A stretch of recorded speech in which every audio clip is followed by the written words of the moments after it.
We're a little bit early, but everybody's here, right? Robbie's here. I see Robbie. All righty. So we'll do roll call.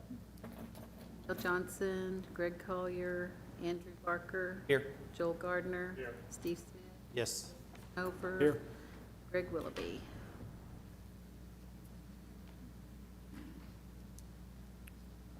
Okay. Approval of minutes from the June 20th meeting. Wow, we're getting way back there. Is there anything we've got there that's, any questions or anything we need to go over there? I'll Make a move to motion, we approve. Oh, okay. There we go. We got a motion. Second. We have a second? Yes. All righty. The approval of minutes is done. And comments from the audience is, do we have, no, I know we've got, But you want to call for everybody to approve? oh, We got a first and a second. yeah, we've got first and second. So we need a roll call for approval of that then. Not necessarily roll call, Not a just roll call, approval. All in favor? Yes. Aye. Aye. There we go. All opposed? There we go. Now we have approval of the Now we minutes. have approval. Thanks. All right, so now it's comments from the audience. Where is, do we have anything here? Is this where we need Robbie? Is that during this section? Where did we add Robbie here? Did I miss him? I'm just trying to look down the, yeah, we'll just move on then. And update from Summit. Good afternoon, everyone. Okay, so not much from Summit. Looking at the numbers just before I came, not much of a change as far as sales went. Fuel sales were up 1% last month over June, so still positive, still good. I saw a little bit more traffic as far as single engine piston going up to Oshkosh. We offered discounts for those who were traveling up to Oshkosh on their way through and got a really positive response. Not much for us going forward. There's one project I'm looking forward to, and I could use your help if you have any contacts. I am trying to get a hold of somebody at Camp Robinson to start pushing more traffic into Springdale as far as military and respecting to Blackhawks in general. Can't really take anything other than the helicopters. The T-6 trainers, they're pushing it on the length of the runway, and anything bigger is they're going to XNA. We can't take that traffic. But Blackhawks, definitely. Their biggest draw for XNA is that they're getting free lunches, basically. I'm working with Jeff Mann and hoping that he opens up soon. I'm going to offer the same thing. Hopefully better quality food and maybe more of it. So what I'm going to pursue over this next probably quarter is going to be getting in touch with people who know the pilots or know who to get a hold of to actually talk to the organizations that determine where they're going to be flying to. So we've got all sorts of approaches into Springdale, and I think it could offer them just as much challenge as it could for them going into XNA. I think we could do a little bit better on what we offer as far as fuel pricing and just free food, anything to get them in. So if y'all have any contacts or anybody that you know of who might be able to help me out there, I'd really appreciate it. I'd love to get some of that military traffic in and just show them what we can do, what we've got for them, and just get a little bit more of that in for y'all. Any questions for me? Anyone? I don't think so. Great. Thank you so much. Kirby? Okay. So, airport operations report? I'll go ahead and let Ernest go first so you can get done and get out of here. I think you have in your packet a letter from the attorney for the property owner of one of the properties that was acquired for the expansion project. This is the last remaining case that we have. The other ones were settled for, we were able to settle those. This one is still pending. Our estimate of just compensation for the property was $103,000. They came back, they commissioned an appraisal and it came back at $214,000, which I told them that's a non-starter. That's way too far apart. So what they did was they went back and commissioned another appraisal with Mark Risk, who I think we're all familiar with, and the appraisal came back for $141,000. So they've asked to settle the case for an additional $38,000 to keep the case from having to go to trial. I think that's reasonable. I've talked to Wyman about it. I'm going to take it to City Council committee next week, but I'd like to be able to tell them that the Airport Commission is in favor of doing this. So that's why it's on your agenda, and I think that's fair, especially given that the first appraisal was $214,000, and given who this appraiser is, who performed this appraiser. And no press here. I was going to say there's any press here. Honestly, I don't know that we could do any better if we went to trial than that $141,000. To be quite honest with you. So Well, and we'd have a cost associated with having to go to trial. correct. That's right. Okay. Your opinion, just to settle. That's correct. Which, like I said, it would take city council approval, which is on the committee agenda for this next Monday, and I wanted to be able to tell them that the Airport Commission was in favor of the proposed settlement. And Or tell them that they weren't, either way, so. I'll make a motion that we accept. And I'll second that. All in favor? Aye. Aye. Roll call. Opposed? Do we need to roll call that? Barker, Yes. Gardner, Yes. Smith, Yes. Schoonover. Yes. Thank you. Makes that easier. On our hangar rent, we've got a few that Bill has reached out to collect, and I know Scott come in today and paid $1,000, and we still have over 30 names waiting for hangars, so we're 100% full occupancy and 30-plus names waiting. We've had 3 people that I've spoke to that's interested in building on airport land for land lease options, so they may be bringing options in for y'all as well to look at, so. Right. We have a lot of activity at the airport. Yeah, it's great. I love it. Update on the restaurant, I talked to Jeff Mann yesterday, all's well. He's hoping to do his first rough opening a couple weeks into August. He's wanting to see about getting the commission in there to sample before he opens. I said, let us know, we'd love to. So all's going good on the restaurant. So he is making good progress on it. Yes. Yeah, excellent. Yeah, I hadn't been here in a little while, so I'm glad to hear that. That's all I have. Okey dokey. So then we're on to activity report from Mr. Wyman. Activity is still pretty high for the size of the airport, and we've got our revenue expense report in there. With the projects we've got going, we had a little excess money, but we've pretty well committed it all to match the grant on the roof and to match or pay for the demolition of the houses that we are buying, and to match the grant for this concrete apron that we're gonna talk about. So we've about committed the excess funds that we've got, so we'll have to tighten up for a while or ask the city for help if some other project comes up. Righto. Any questions from anyone on any of that I stuff? think we've got these, Brad, come in. Yes. Are you gonna go over the drainage? Got a new map for another proposal for the detention basin that Okay, cool. Okay. They've got the latest, okay. Thank you, Commission. I wanted to, I had a short conversation with Greg Collier, who's not here, about 3 weeks ago. And I realized during that conversation that we've had a communication breakdown and we've not been, and I don't know where that is. I'll take responsibility for that. But I just want to be sure that everybody understands why we're doing what we're doing and the need for it. We have several downtown developments that are hinging on much of the property downtown coming out of the floodplain.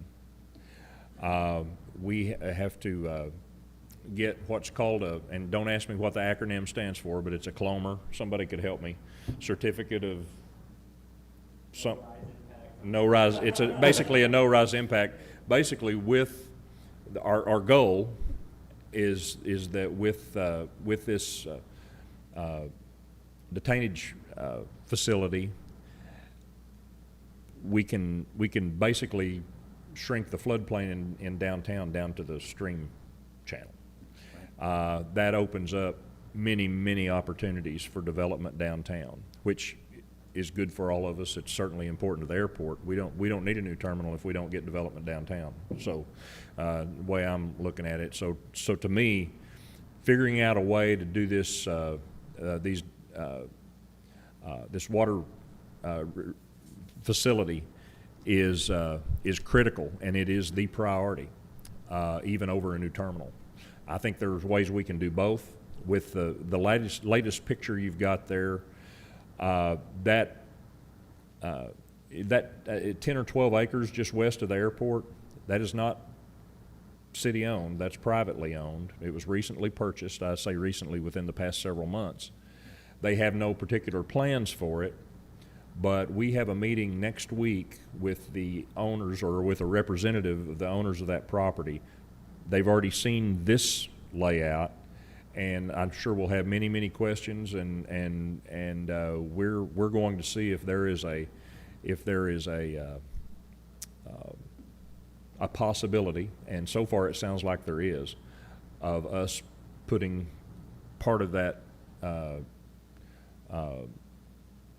detention facility on their property, on the back half of their property. That portion of their property is in the floodplain anyway, or it's a wetland anyway. So it's going to have to be mitigated, and I don't think they're going to go for the soccer field in the bottom, and I don't think, which really, there's no place for anybody to park to go play soccer. So that's probably, but that's a side issue anyway. We'll have to talk about how the trail is rerouted. We'll have to talk about how the fencing can be done. Wyman and I discussed that. If that's truly two separate detention ponds, then does the wall in between stay, and can the fencing run along that in between, and those kinds of things. I just wanted to be sure, because I know I haven't communicated as well as I need to with you all. The council, I think, is pretty well up to speed on the need for this, because they've approved the funding to get it designed.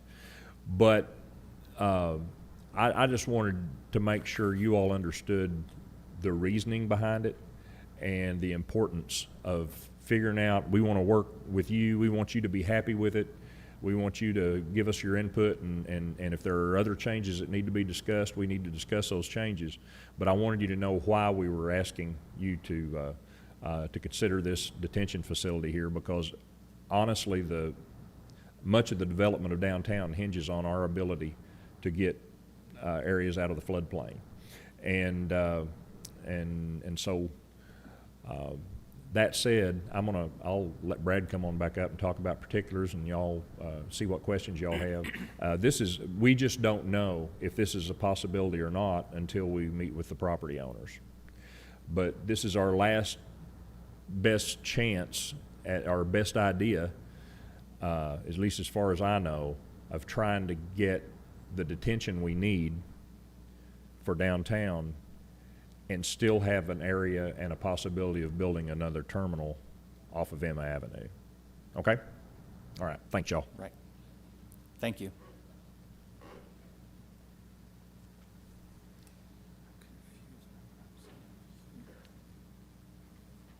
Any questions?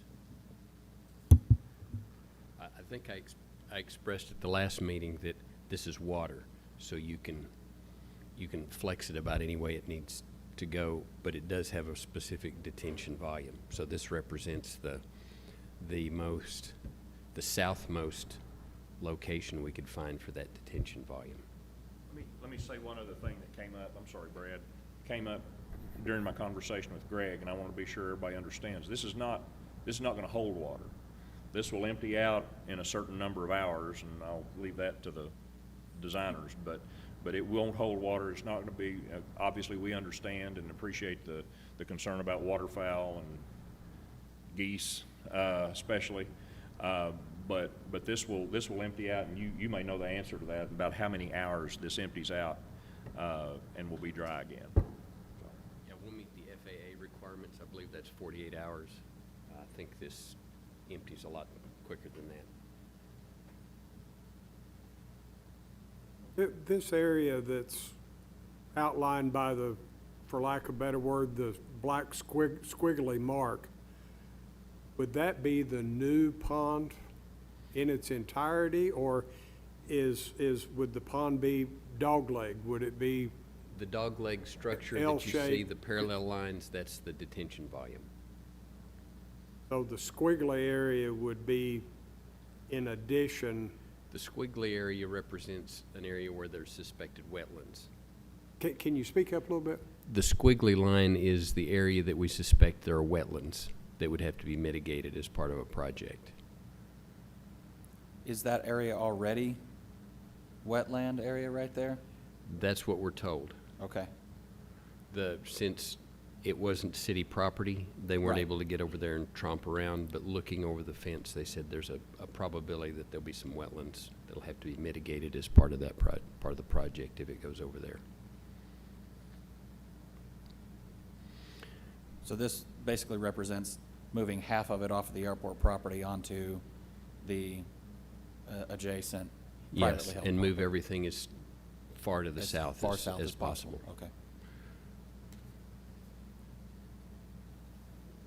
The boundary to the east is at the absolute maximum limit to the center line of the runway, and Adam, is that correct as far as how we are on our runway and how the runway is situated with respect to waterfowl and things of that nature?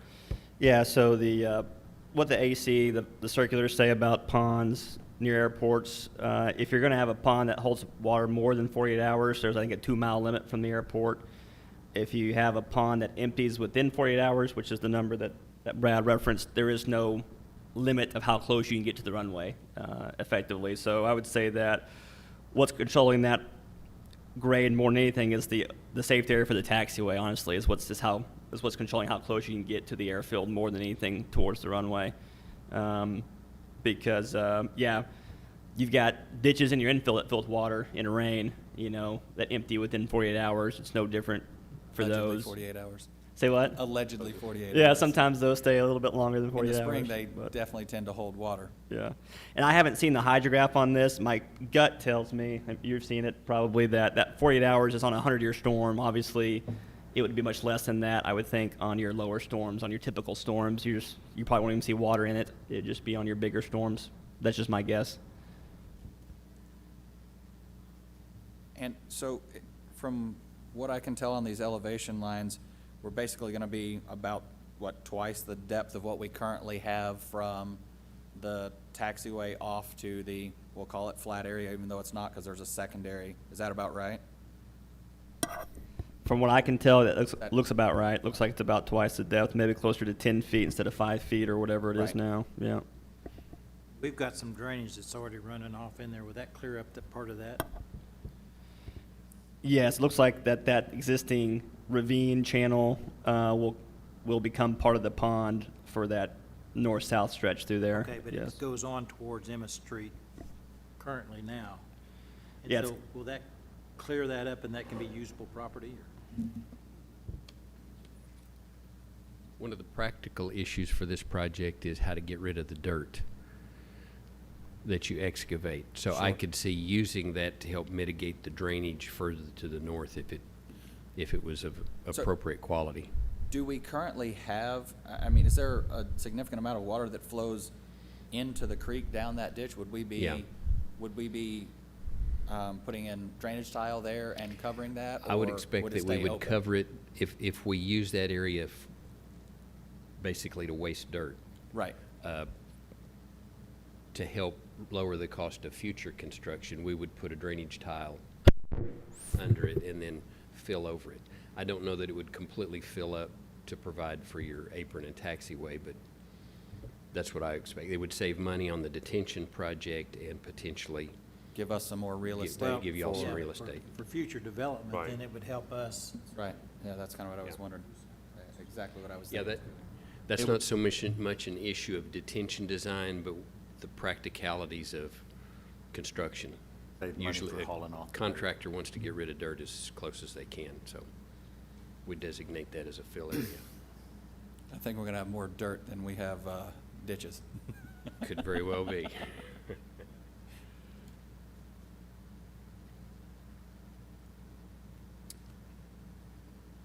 Who monitors when there is a rain or in a situation like this? Airport operations monitor the draining of it? Who has that responsibility? I don't know that there is a responsibility. Is this a matter we need to vote on, or? I don't know that there is a responsibility. I don't know of anybody that monitors all the streams. We have a couple of stream gauging stations in I town, but would say that our airport manager would be, he's responsible for the entire airport, so I'd say that he monitors it on the airport property in the future we build it. okay. If there's a problem, then he'd report it to the airport commission. Yeah, because they'll make sure it drains once they build it.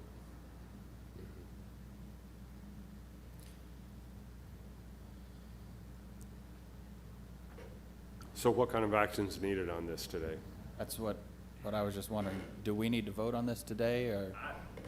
I don't know. I didn't, I sure don't think, I think this is more informational for you because we don't know about the availability of that property yet. You're gonna check on the availability We'll of the meet, property? we have a meeting this Okay. week. Now, there's no guarantee with this particular owner, they can Understood. take a while. Understood. So, Yeah, understood. but we've got to keep trying to push that as quickly as possible because we're under the gun on getting our Clomer going so that You bet. some things can happen down here and, that are waiting on that. So, I think this is more informational, more for y'all to see kind of what we're talking about, and let's see if we can, work out something with that property owner. I think they're gonna be very willing to work with us, because this enhances the value of the remainder of their property as well. And if they've got, if this just uses up basically property that they can't build on right now anyway. already wetland area, Then it then- kind of makes right. sense that, that they could, that they're gonna really try hard to work with us on it. But I think, when will y'all meet again on your normal meeting? Third Thursday? Third Thursday? Third Thursday. So, you know, We if, could make a motion to support the program that you're doing. I think that would be Subject good. to- That would give us something else to Subject talk to the owner about and say the commission has looked at this, if you're comfortable with it. And based on, obviously, the devil's gonna be in the details, but based on what you see today, if you're comfortable with us exploring that and moving forward with that, then that would be something we could share with the owner. So just kind of a tentative, hey, we would agree with the concept of this. Okay. And the large rectangle area in the black is the entire piece of property that the owners, that's their entire piece? Okay. And it butts up to our pieces right there on the north side, is that correct? Yes. Okay. I would make the motion that we support what we're discussing to take to the meeting next week for the mayor. Yeah, I'd just add that we find this latest drawing here as acceptable to the airport commission. Anything else comes out different, we'd like the opportunity to review it ourselves again if it changes. Do we have a second? I'll second the amended motion. We probably need a call on that. Do we need a call, or, yeah? Parker, Yes. Gardner, Yes. Yes. Over. Yes.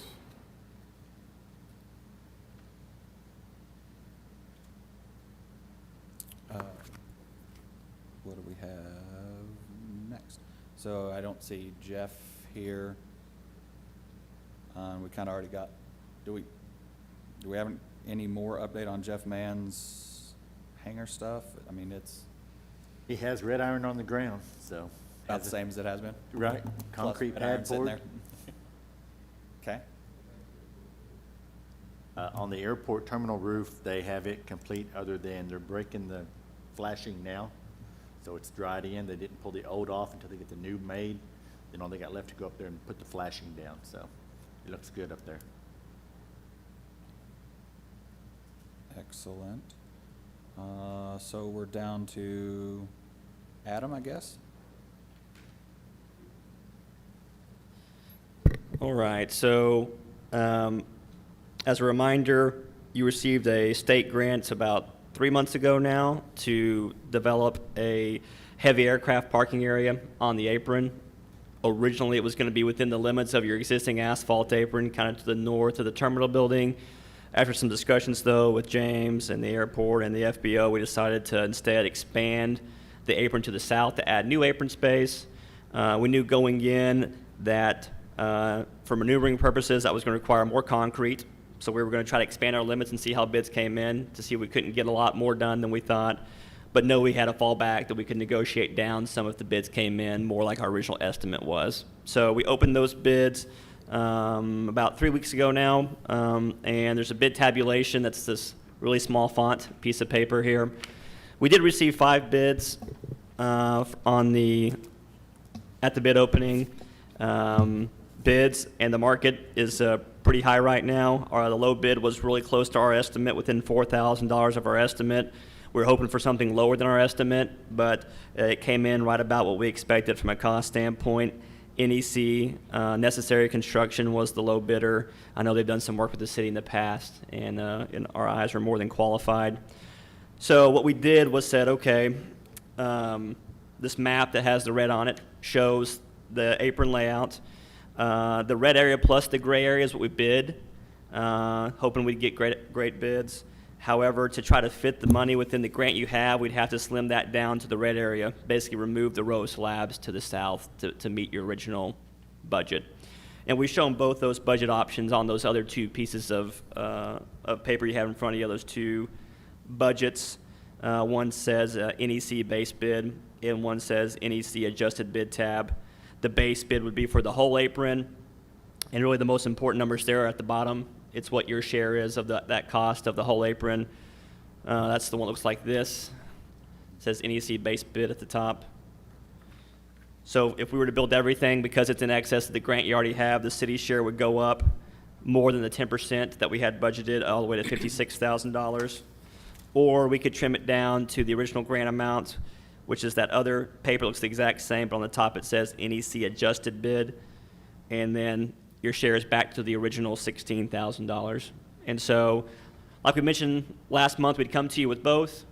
If you wanted to go all out and build everything as bid, or if you want to reduce it back to the original scope, you'd have that option as well.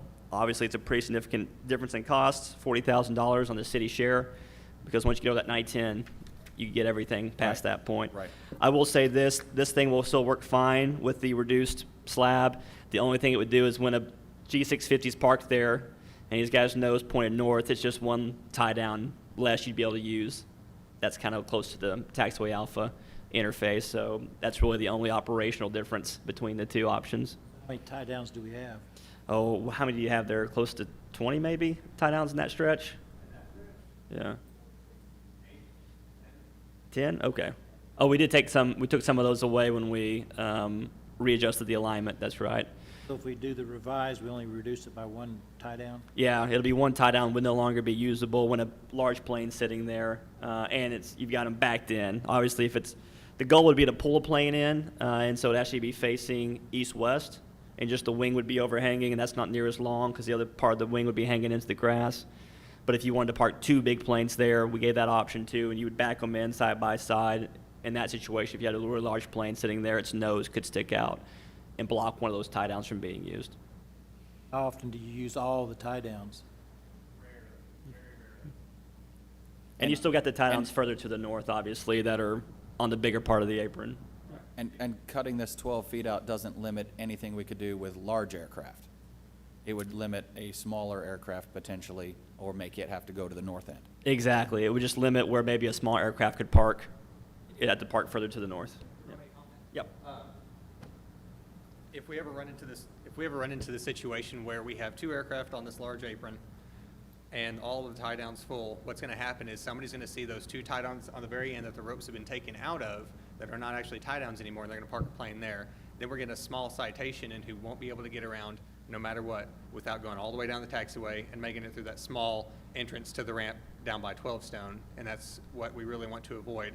I'd like to have any indication that there's a tie down left at the very end, on the very north end, just completely removed. Delete that. Because I have a lot of Because then we don't people- have to worry about blocking the taxiway. Yes, I have a lot of people currently, and a lot of repeat people that I tell it's no longer a spot, are your brakes off, let me move you real quick. And they're fine with that, but the problem is, we might not notice for half an hour, and if we get a citation or a big latitude or a Right. Gulfstream in, then we're out. But again, rarely do we have 2 large aircraft at any time. 1 once a month, 2 at the same time. I've probably seen it 1 time in the last year. Right. Is that an inconsequential cost to remove that and fill it in? I mean, I'm sure there's some cost associated. Yeah, I know when we did the adjustment to the orientation with the runway project, we just plated them black. We blacked them out so they wouldn't be so noticeable. Have people still been trying to use those, or is that taking care of it? Okay. So you'd probably want to fill it with grout more than likely. You would just fill the actual steel tie down Or the tie down. with grout. That way you couldn't Yeah. actually even get anything in there. And you could probably do that with the bucket from Lowe's for about $10. Yeah, James. Easy. A pilot's mind when they land is, I'm looking for my tie down, I don't want to go all the way FBO, I don't need to. Here's 3 spots that look like a tie down, and then their mind is out. Right. They're onto something else. Yep. Okay. So what I'm looking for today is a recommendation from you to either award the contract to NEC based on what they bid or this adjusted bid amount. I have already gotten confirmation from NEC they're fine going down to lower bid amount and holding their unit prices. I just needed a recommendation from you to issue a notice of award to NEC for which option you choose to move forward with. Just looking over the NEC unit prices and amounts, their erosion control, $1. That's not an error. My gut tells me that they just have some sandbags on hand they're going to throw down, so it's not a whole lot of money to them. So there's not much erosion control on this project. It's a small site. You put some sandbags in the ditch. That's all there is. Yeah, but So everybody else is going $5,000 to $15,000 on erosion control. And it's a lump sum item. It's going to just be a being guaranteed nice. payment. So Just Yeah. making sure if there's one error, is there another error somewhere? we did look through them, and their bid prices looked fair and reasonable, I'd say. Okay.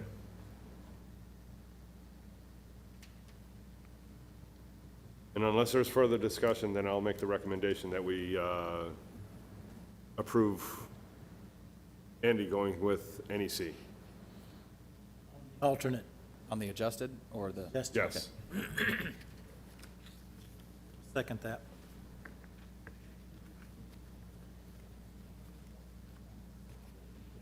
Yes, on the adjusted. All right, let's do a roll call.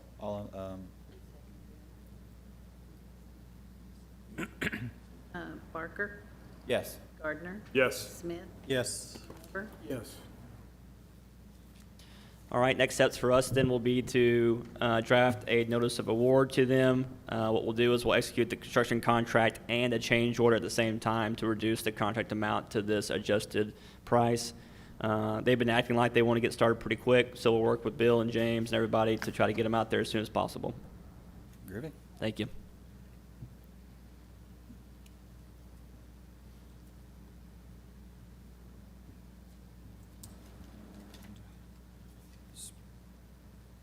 Probably a good spot to put in Mr. Wills.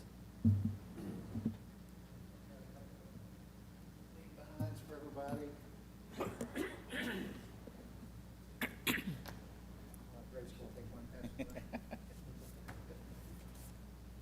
Sure. Appreciate everyone's time today. My name's Robbie Wills, and I'm here on behalf of the Arkansas General Aviation Association to ask for your consideration to potentially become an airport member of our association. Just by way of introduction, I'm a lawyer by trade. I'm a former legislator. 10 years ago, I served as Speaker of the House. Since that time, about 5 years ago, I took a flight lesson, and the bug bit me as it does, and 1,400 flight hours later, it hasn't gotten any better. In my time since leaving the General Assembly, I founded and formed a government relations and lobbying firm called WSG Consulting. We represent about 30 different entities from, big folks like Hewlett-Packard and Blue Cross Blue Shield down to the local domestic violence shelters. So a lot of in between there. About a year ago, I got together with some pilots, a couple of aviation business people, and formed a 501c4 called the Arkansas General Aviation Association. Because of my experience as a legislator and as a lobbyist, there's really not a boots-on-the-ground presence at the state capitol representing general aviation airports, general aviation businesses, really anybody who works on what I call the piston engine market. We've got a great aerospace and defense alliance. They do a great job representing folks, like I say, the rockets and the jets out there, the Martin Mariettas of the state. That's very important. They have done what they could for general aviation in the past, but their focus is on the big boys. So out of that idea came what you see in front of you today. Really the fourth quarter of last year, we got organized. I started going out and making presentations like this, meeting with folks like Andrew Barker at True Track Flight Systems, other folks around the state, and sharing what we were trying to do with this. We began the legislative session with a good core group of members. We were able to work on a couple of pieces of legislation, one of which gave the Aeronautics Commission a little more flexibility on their grant fund. The other dealt with the plant board and their authority to go and inspect avgas at GA airports. There was apparently a problem because their standard was a lot more exacting than what the industry standard is, and we'd actually had some small airports have their fuel sales shut down because basically a misunderstanding with the plant board. So we got that cleared up. We had a big General Aviation Day at the Capitol event with a legislative breakfast. We had a Capitol Rotunda trade show. We had a real nice presentation from the governor in his big conference room on a General Aviation Day proclamation. So we were able to have a presence at the Capitol. I can tell you that every pilot who's a legislator, or every legislator who's a pilot, joined the association right away. They felt like it was worth their time. Senator Hendren from just northwest of us here, a huge advocate of aviation in general, very supportive.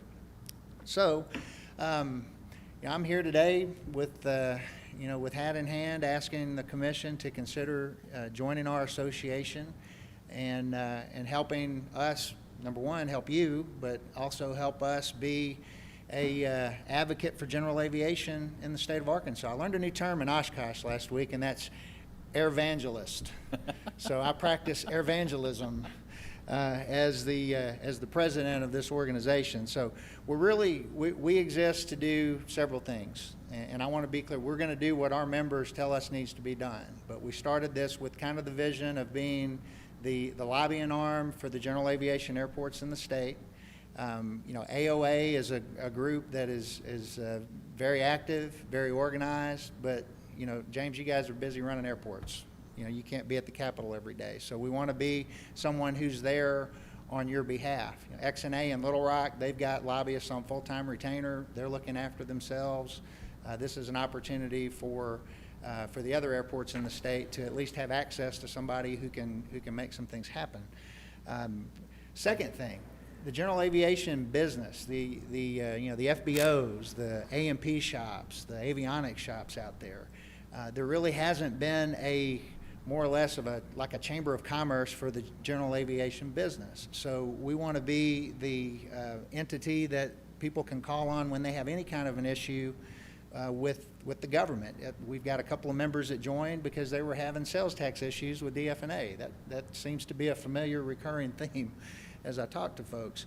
If you're an FBO and want the military to land their helicopters at your at your ramp and buy fuel from you. That's what we can do. We do have connections with the Air National Guard and those folks over at Camp Robinson. So, you know, just somebody who can wade in and advocate on behalf of general aviation businesses. The third thing, and this is kind of coming along, we want this to be an organization where pilots and people who own airplanes in Arkansas can feel like they can sink their teeth into an organization. You know, EAA, who I volunteer for, AOPA, who I'm the volunteer registered lobbyist for in the state, they're great organizations, not trying to take anything away from any other aviation membership organization. We just felt like there would be a good opportunity for people here in Arkansas to get more actively involved, and we've had a lot of pilots. I wouldn't say we're just setting the world on fire with individual memberships of our association, but we've got about 30 or so that not only have joined, I hear from them regularly. They say, we need to do this, what can I do to help? So, and then the comment about hangars, I hear that from everybody who runs an airport in the state. They've got a waiting list of 20 people. Some of these may be crossing over and they're on several waiting lists, but if we could build the hangars that to meet the need, think of all the airplanes we could have based here in Arkansas. That's more gas sold. That's more annual inspections conducted, routine maintenance, that sort of thing. So, again, I know I'm preaching to the choir when I talk about getting more activity at our airports, more activity at the Springdale Airport, but that's what this organization was organized to do, and that's what I think we're moving steadily there. The only limitation has been my time, because I'm basically volunteering as president of this group. My partners in WSG Consulting, they point out that I am a volunteer, and we do have other clients that I need to be passionate about. I seem to spend a lot of time with this, but I love it, and I hope that you see enough value in joining this organization that you would do so. I have a list of the other airports in the state that have joined so far. Little Rock and XNA, even though they've got lobbyists of their own, they wanted to be supportive. The other, I meant to mention our dues structure, and I didn't reinvent the wheel on this. The other state association I'm most familiar with is the Aviation Council of Alabama. They said, take what we do and plagiarize it, copy it, whatever you want to do. So that's what I did. I took their due structure and just cut it in half because we're a new organization. And the way it works is pretty simple. It's by airspace classification. So the Class Charlies, XNA, and Little Rock is $1,000 a year. A Class Delta with a tower like Springdale or Texarkana or Fort Smith, $750 a year, and then all the other airports, $500 a year. So compared to the cost of retaining somebody or having an employee dedicated to government relations work, we feel like that's a pretty good. We're told by the ones that have joined that's a pretty good deal, and $750 is not nothing. I understand that, and every dollar is important when you're running an airport, but. If we are fortunate enough to have you join our association and I can't provide you tangible results worth $750, I wouldn't expect you to join again next year. But I hope to be able to convince you it's worth your time, that we can be a resource to you, and that this is worth getting behind. So I will thank Andrew and True Track for joining. Garver is actually a member, so I am preaching to a couple of folks who have been converted, I guess, so far. But anyway, the brochure you have in there kind of outlines our program of work. There's a memo that I put together that tells you a little bit more about the team at my firm that will be advocating on your behalf. We've got a goal, a target of 2021 during the regular legislative session, and we are all about getting more money put into the grant fund. More money means more hangars. And that's the sort of thing that I know about. One of my other partners, Bill Stovall, is a former Speaker of the House, also very knowledgeable in revenue and tax. We've had to put legislation together to get more money put into certain projects. We know how to do it. We just need an organization like this with the horsepower that can convince legislators that it's worth doing. So Rome wasn't built in a day, but we're building it block by block, and we hope you guys can be a part of it. So happy to take any questions or anything that I can do to further explain this. Anyone have any questions for Mr. Wills today? I think we'll probably take this under advisement, Robbie, and then we'll get back with you and. Okay, fair enough. 'Cause we'll have to Fair get it enough. I as an appreciate your official time agenda today, item and all that and stuff. my card is in the folder there. If you ever have any questions or need any more information, please let me know. Thank you. Yep.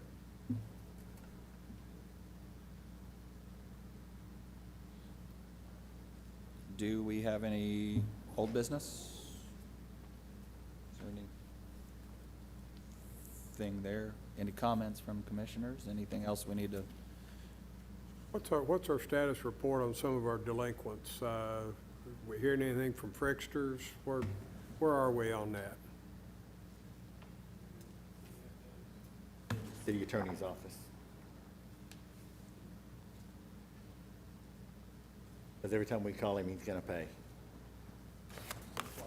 Heard that a few times before, so are they gonna take some action, or as far as we know, or I guess Sarah was supposed to be here today? Yeah, she's on the list, but I don't know, because of the shift in date, maybe she didn't get that notification, I don't know. Maybe we ought to try to get Sarah on the next meeting so that we can, Yeah, I'd like an update next month on that. yeah. I think that's a good idea too. At this meeting, late meeting from the last one, it's almost an early meeting for the next one. Y'all want to go ahead and have the regular August meeting, or skip it, or just I have think, it on? I think so, that gets us back on track. I think it gets us back on schedule, track, yes. and it might give us an opportunity to have heard back from the city on the detention pond stuff. I know they're gonna wanna move quick, so clock's ticking, they got 17 days. And then if we can get Sarah back on the schedule for, Get Sarah back on the schedule for that one as well, then we can get that update, yeah. I'd like to see an item on the General Aviation Association next month for us to Yes, revisit it and make a decision on that. yep. I think there's any reason to delay a decision. No, it just, we gotta get it as Give us as a an chance agenda to item, look at that's it right. and would like that on the agenda. Yes, I agree. I think that's a good idea as well. and do we put that on the agenda for us to consider in the middle of a year, or do we wait for us to consider it with the new budget season? How does that time frame work out on membership? I mean, that's probably a good question for Robbie. We're kind of not on a preset schedule, so if you were to go ahead and join, it would be for 12 months and then decide. Okay, so it would be kind of our call as to whether we wanted to do it at a budget cycle or, Not on a calendar year by any stretch of imagination, it's just on, Yeah, I assure you that, no, it's pretty much, you know, if you were to join. Prorated it or anything. You know, next month, then that would be good for 12 months. okay. That's good information. I think it'd be good to have Greg and Yeah, yep, yeah, we'd like to have the full commission behind that. All right. Any other old business or comments? Second that one. All in favor? Aye.